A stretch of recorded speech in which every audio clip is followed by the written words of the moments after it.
ልብስ ቤት ነበረ።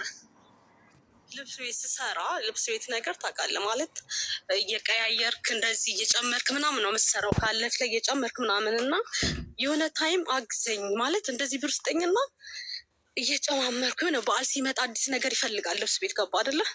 ያኔ ስጠኝ ምናምን ስራሽን ችለሽ ስሪ ምናምን ስለሚለኝ ከሰው ብድር ነበር ገባ። ከዛ እኔ ይዤ የምገባው ቤት ውስጥ የሆነ ነገር ማደርገው ማወጣቸው ወጪዎች ጄስት አይታየውም። እሱ እያንዳንዱ ነገር ነገዋሉ እንደዚህ እንደዚህ ነበር በጭራሽ ማወቅ አይፈልግም። እና በቃ ለግል ጉዳይ አዋልሽ ብር አለ እንደ ይህን ስራ ስትሰሪ የከሰርሽበት ይለኛል። እና አላቅም በቃ ግራ አጋብቶኝ የሆነ ለግል ጉዳይ አላዋልኩትም። በቃ ሳላስበው አንዳንዴ እኮ የሆነ ነገር ስምገባ እኮ ሳታስበው ነው ባይዘው እኔ አስቤው ይሄ የምሬን ነው የምነግርህ። ሄዳ ውስጥ ስገባ ይሄ ሁሉ ሄዳ እንዳለብኝ ሁላ አላውቅም። አንዱ ስከፍል አንዱ ስከፍል አንዱ እንደዛ ነው እየሆነብኝ ያለው። በቃ የሆነ እየተደራረበብኝ ለካ እኔ ኤዳ ላይ ስገባ ኤዳ እየጨማመርኩኝ ነው እንጂ ከኤዳ እየወጡ አልነበረም። ያ ነገር ደግሞ በጣም በቃ ማለት እወጣዋለሁ ብዬ ነበር ማስበው እና በጣም ስከስር ልብስ ቤቱን ዘጋሁት። ጄስት ዕቃ ሳላስረክብ ማለት ነው። ከዛ እነዛ ሄዳ ያለባቸው ሰዎች ደግሞ በጣም አጨናነቁኝ ከምል በላይ ማለት ነው። በቃ የመንግስትም ነበረብኝ እና እስቲ መጥሪያ ሁላ ወጣብኝ ማለት ነው።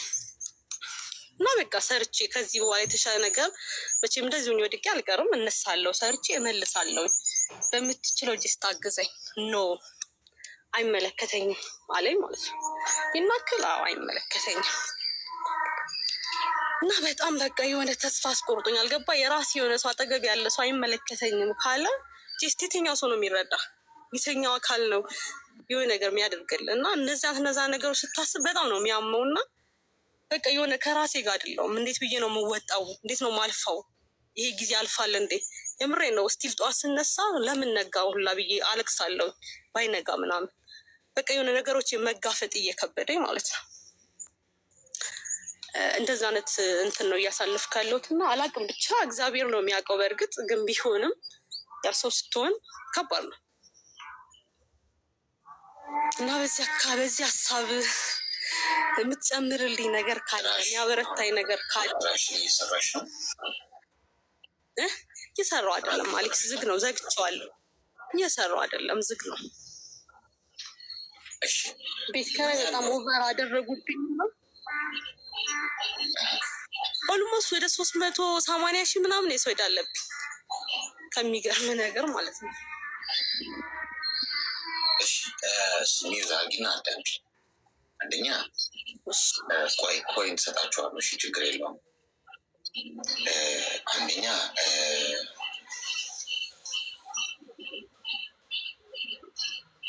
ያው ትዳሩ ስትሆኚ እያንዳንዱ ነገር መመካከር በጣም አስፈላጊ ነው። ይሄ አያገባኝም ማለት አይችልም። ባልሽ ስለሆነ ሁሉ ነገር የአንቺ እሱ ይመለከተዋል። ስታሸነፊ ብቻ አይደለም እኮ የኔ የሚለው ገብቶሻል። አሁን ብታተርፊ እኮ የኛ ነው የሚለው ገብቶሻል። አሁን ትርፍ ብታገኝ ነው ሰክሰስፉል ብትሆኝ ብዙ ገንዘብ አንዴ አተረፈ እንዴ ምናምን ነው የሚልሽ። የችግሩ ስገቢ ግን ብዙ ሰው ራሱን ነው የሚያገኝ። ሰው እቺ ቀን ታልፋለች። አሁን እዳ በአንዴ አይከፈል፣ ግን ሰርተሽ መክፈል ትችላለሽ። ጤና ብቻ ይስጥሽ ፈጣሪ። ለሌላ ጊዜ ትምህርት ይሆንሽ። አንድ ነገር ከሰው ስትበደሪ ወይ ከሆነ አካል ስትበደሪ አንደኛ አስቢ፣ መክፈል የምችይው ነገር መሆን አለበት። ፊውቸር ወደፊት፣ ዛሬ ብቻ ሳይሆን ገንዘቡን ማግኘት መቻል ሳይሆን ገንዘቡን ካገኘሽ በኋላ እንዴት ነው ካልኩሌትድ መሆን አለበት ህይወትሽ። ከዛሬ ጀምረሽ አሁን በፊት የምትሰሩ ስራ እንዳለውም እቅዳዎች እዳሽን እንዴት እንደምትመልሽ በአንድ ጊዜ አይመለስም። እዳ ገብቶሻል። ብዙም ብር ቢሆን ትንሽም ብር ቢሆን በአንድ ሄደሽ እዳ ስለሆነ ቀስ በቀስ መትመልሽ። አሁን 5% ነው መለስ ወይ 2% 3% እያረሽ ከምታገኘው ላይ ህይወትን እያቻቻል ሲቀስ እያልሽ ከወደቅሽበት ትነሻለሽ። ከዚህ እንደወጣሽ እቅድ አውጪ። ተቀጥረሽ መስራት ከሆነ የራስሽንም ስራ መስራት ከሆነ ፕላን አድርጊና ከዚያ ያንን እዳ በጎን በፐርሰንት እየከፈልሽ የምታገኘውን ገንዘብ ሴቭ እያደረግሽ ከወደቅሽበት እየተንፏቅቅሽ እንዲሆን ስለመነሳት ተኝተሽ አታልቅሽ። ተኝተሽ ማላዘንም አያውቃት ማንም አይመጣልሽ።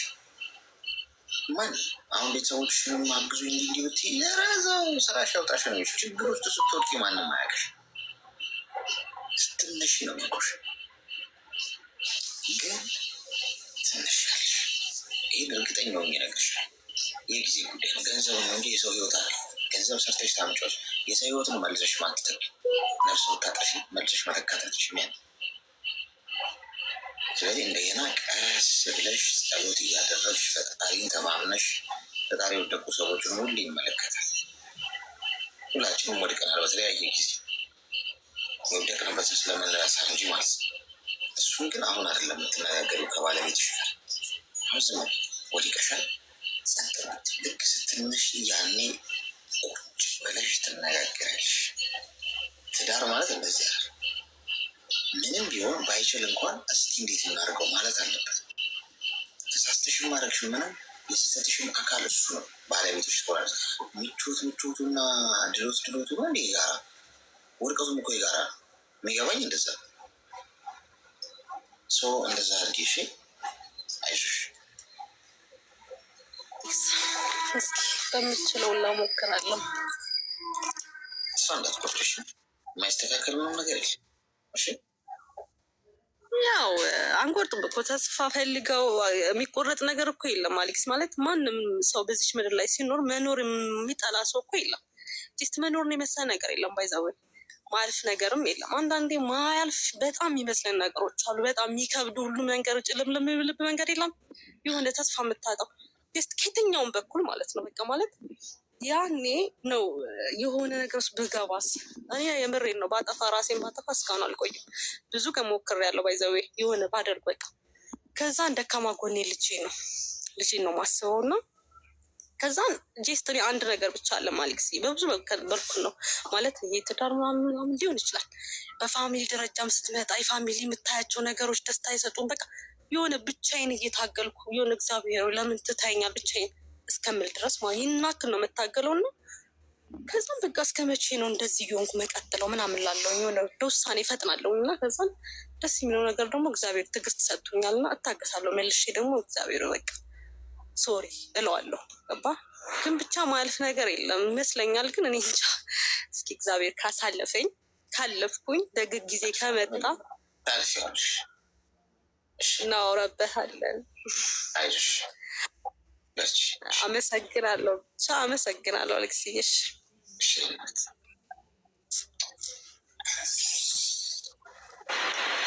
ስትወቁ ማንም ያውቃችሁ ግን ታልፈዋለች።